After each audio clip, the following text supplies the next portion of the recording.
Karısına saat 12.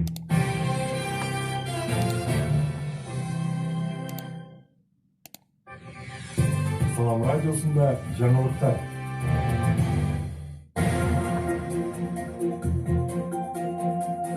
Баткенден салам, эфирде жаңылыктар, микрофонда Исабек Максутов. Алга жаңылыктардын кыскача мазмуну менен таанышып алыңыз. COVID-19 акыркы суткада оору аныкталгандардын эң көбү үйдө катталды.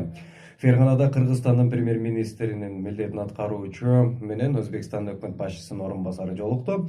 Референдум өткөрүү тууралуу мыйзам долбоору Жогорку Кеңеште каралууда. Эми ушул жана башка жаңылыктардан кененирээк айтабыз.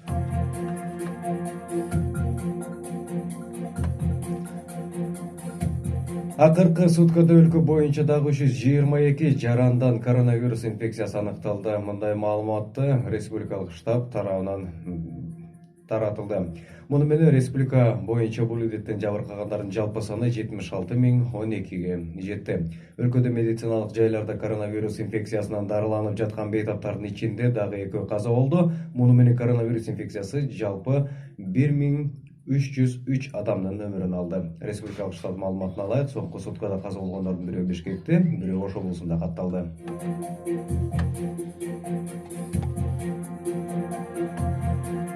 Кыргызстандын премьер-министринин милдетин аткаруучу Артем Новиков Өзбекстандын премьер-министринин орун басары, инвестиция жана тышкы соода министри Сардор Умурзаков менен коңшу өлкөнүн Фергана шаарында жолукту. Бул тууралуу Кыргыз өкмөтүнүн сайтынан кабарлашты. Жолугушууда тараптар эки өлкөнүн соода-экономикалык кызматташтыгынын бардык спектрин талкуулашты. Анда 25 декабрга чейин биргелешкен өз ара аракеттенүүнүн конкреттүү чараларын, багыттарын жана шарттарын аныктоо менен биргелешкен инвестициялык долбоорлорду жана өнөр жай кызматташтыгынын долбоорлорун жүзөгө ашыруу боюнча маселелердин комплексин кароо чечими кабыл алынды.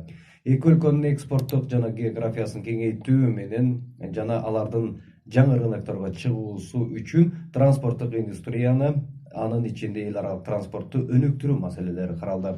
Премьер-министрдин милдетин аткаруучу Артем Новиков Баткен жана Ош облустарына 2 күндүк иш сапары менен 7 декабрда барган. Аймактарда бир катар объектилердин иши менен таанышып, алардын айрымдарын ачууга катышып, андан ары Өзбекстанга жөнөп кеткен. Артем Новиков 8 декабрда Өзбекстандын Фергана шаарында эки тараптын чек арага жакын жайгашкан аймактардын жетекчилеринин 3-чү жыйынына катышкан.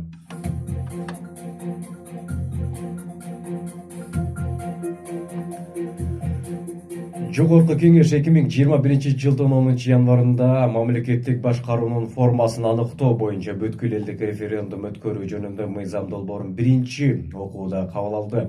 Парламенттин 9 декабрда жыйынында долбоорго депутаттар Өмүрбек Текебаев, Рыскелди Момбеков, Дастан Бекешев, Наталья Никитенкалар каршы добуш берди. Мыйзам долбоору шашылыш түрдө парламенттин 3 декабрда жыйынына биринчи окууга киргизилип, бирок кворум жок болгондуктан депутаттар ага добуш берген эмес. Документ 9 декабрга кайра кароого калтырылган болчу.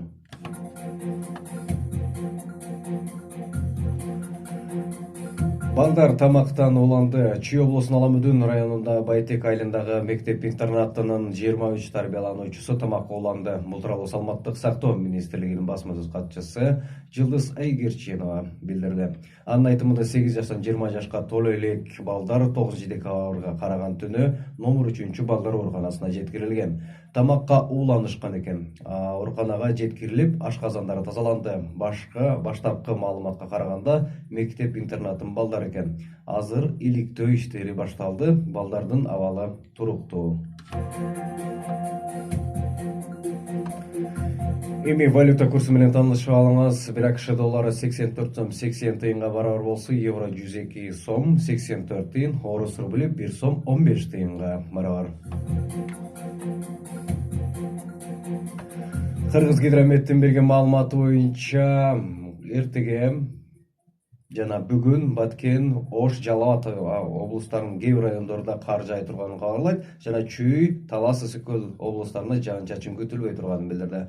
Ошондой эле эртең күндүзү Ош, Жалал Абад, Баткен, Нарын облустарынын көпчүлүк аймактарында, Чүй, Талас облустарынын толугу райондорунда кар жаашы күтүлөт. Чүй, Талас, Ысык-Көл облустарынын дыйканчылык аймактарында жаан-чачын жаабай турганын маалымдады.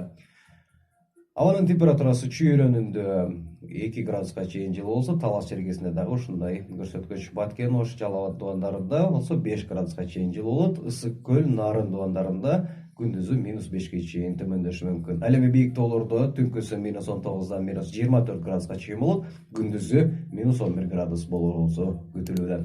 Урматтуу угармандар, сиз Салам радиосу тарабынан даярдалган жаңылыктар менен тааныштыңыздар. Ого алып чыккан Исабек Максутов. Саламыбыз түз болсун. Салам радиосунда жаңылыктар.